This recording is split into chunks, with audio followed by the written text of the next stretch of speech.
Qu'est-ce que c'est qu'une suite de Cauchy? On va s'aider de la définition de Wikipédia pour expliquer ce que c'est et décrire intuitivement le phénomène.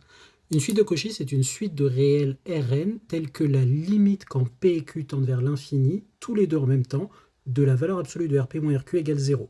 Qu'est-ce que ça peut bien vouloir dire, ça? Il y a déjà noté que la limite est prise quand P et Q tendent vers l'infini en même temps. Ça signifie que quand on va très loin dans les valeurs de la suite, à partir d'un certain endroit, tous les termes de la suite sont très proches.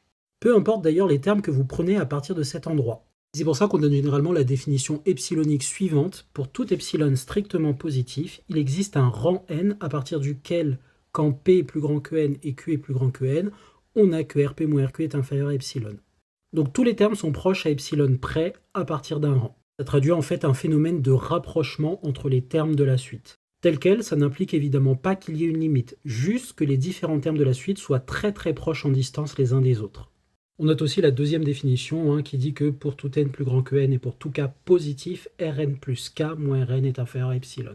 Et vous avez ce dessin qui illustre un petit peu cette idée de rapprochement des termes d'une suite, donc à partir d'un endroit, tous les termes sont tous proches à epsilon près.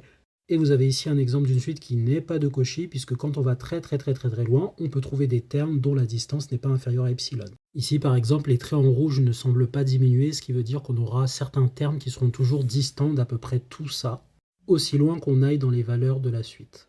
Une remarque très importante et pertinente de Wikipédia, l'uniformité dans la définition est importante. Il ne suffit pas que la différence des termes consécutifs d'une suite tende vers 0 pour qu'elle soit de Cauchy.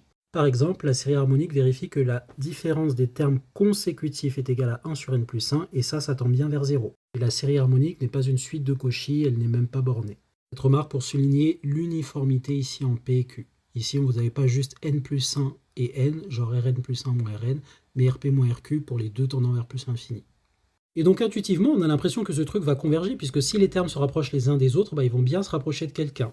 Eh bien, cette propriété est vraie dans les réels, on appelle ça le critère de Cauchy. Une suite de nombres réels converge dans R, si et seulement si c'est une suite de Cauchy. Mais attention, ça n'est pas vrai dans n'importe quel espace métrique ou dans n'importe quel espace vectoriel normé. Et on appelle espaces complets les espaces métriques pour lesquels toute suite de Cauchy est convergente. Donc ça va dépendre de l'espace et de la métrique qu'on a mis sur cet espace, et si on traduit ça en termes de Vn, ça va dépendre de la norme qu'on a choisie sur notre espace vectoriel. Par contre, fait intéressant, on peut toujours faire une construction, celle du complété d'un espace métrique. Ça dit que pour tout espace métrique E, il existe un espace métrique E chapeau qui contient E comme sous-espace dense. Surtout, E chapeau est complet, c'est-à-dire que dedans, toutes les suites de Cauchy convergent. Donc en gros, on a pris toutes les suites de E et on a rajouté toutes les limites possibles et imaginables entre guillemets pour fabriquer cet espace. En vrai, c'est un peu plus compliqué que ça, mais c'est l'idée, t'as vu ?